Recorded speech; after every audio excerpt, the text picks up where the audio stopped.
Presque partout en Europe, il y avait un corps de croyants qui avaient résisté aux compromis intervenus dans le christianisme après la conversion superficielle de Constantin au IVe siècle.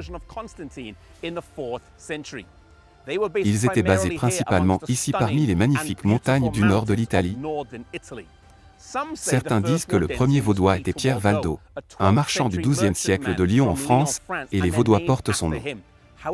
Cependant, il y a des documents qui remontent à une époque bien plus ancienne datant du IVe siècle avec des Vaudois.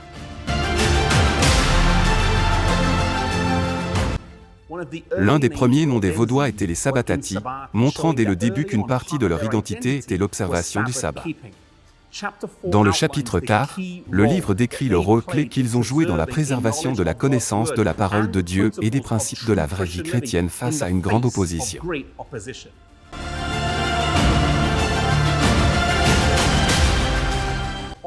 Souvent les Vaudois ont dû quitter les basses vallées et fuir vers les montagnes pour pratiquer leur culte en secret dans des grottes comme celle-ci qui parsèment le paysage. Elles étaient un lieu de refuge et de protection. Un sanctuaire secret dans la fente d'un rocher. Elles leur donnèrent le confort de vivre une vie paisible, parce qu'ils croyaient différemment de religions d'État et qu'ils valorisaient leurs croyances plus que la paix, la prospérité ou une vie facile.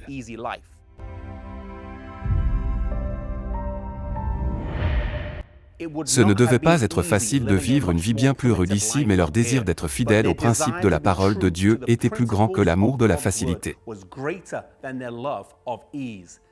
Cette grotte est un endroit calme, étroit, sans or ni marbre, et pourtant ici à d'innombrables occasions, la présence de Dieu avait été vue et ressentie alors qu'il encourageait son peuple à être fidèle et ferme envers lui dans leur foi et leur culte.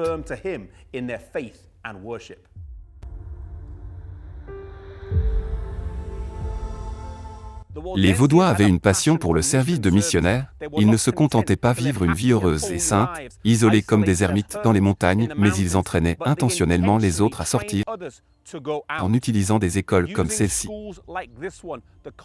le collège des Barbes dans lesquelles ils enseignaient la Bible, ils copiaient la Bible à la main et ils se préparaient à sortir en tant qu'agents d'infiltration pour Dieu.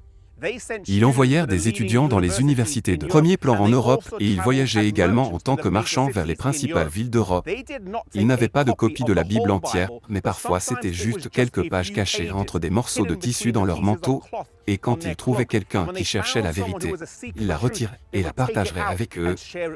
Ils avaient la passion de l'ingéniosité et un désir de voir l'Évangile se propager au-delà des limites des vallées et des montagnes dans lesquelles ils vivaient.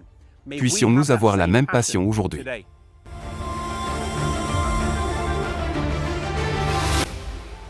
Pendant des siècles, ils étaient restés seuls et avaient subi la persécution, mais en 1532 l'important synode de Champforan allait avoir lieu juste ici. Les dirigeants des églises vaudoises rencontrèrent les dirigeants des différentes églises protestantes pour discuter des croyances et d'un plan pour que la Bible vaudoise soit traduite en français avec la collecte des fonds de l'église vaudoise. D'autres points communs furent discutés comme le rejet des confessions de masse, le célibat des prêtres, la célébration des fêtes et le purgatoire.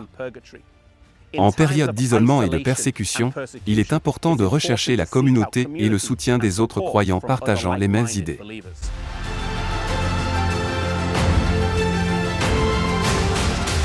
Ils furent parmi les plus persécutés et pourtant ils restèrent un groupe fidèle dans toute l'histoire de l'Europe.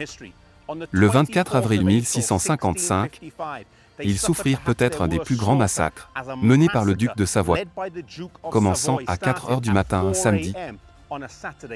Les hommes, les femmes, les enfants et les bébés furent impitoyablement torturés et tués de manière les plus horribles imaginables.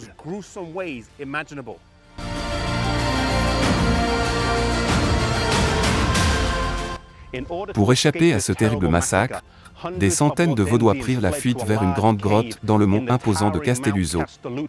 Les soldats meurtriers les trouvèrent et les firent marcher vers le sommet.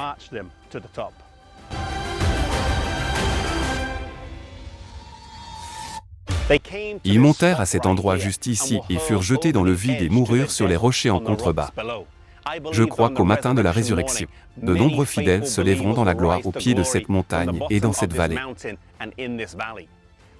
C'est une référence du célèbre sonnet de Milton, aux sanglants piémontais qui ont jeté la mère et l'enfant sur les rochers. Les survivants du massacre furent peu nombreux, mais ils se rassemblèrent et écrivirent aux chrétiens de toute l'Europe pour obtenir de l'aide. Leurs lettres comprenaient ces mots déchirants.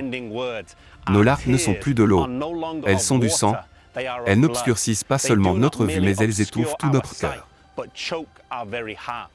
Quand Oliver Cromwell, Lord protecteur de l'Angleterre, entendit parler du massacre, il appela à une journée nationale de jeûne, collecta de l'argent et l'envoya pour répondre aux besoins physiques des Vaudois.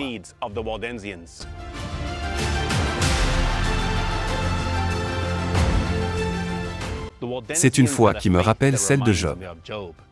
Ce peuple a subi des attaques et des persécutions pendant plusieurs siècles, près de 1000 ans de souffrances incommensurables, et pourtant, pour beaucoup, cela n'a pas affaibli leur foi, mais au contraire renforcé.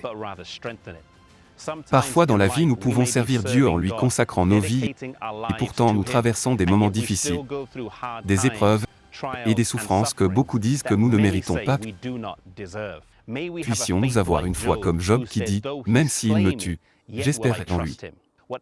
Quoi que nous traversions dans la vie, puissions-nous garder confiance que Dieu a notre meilleur intérêt à cœur.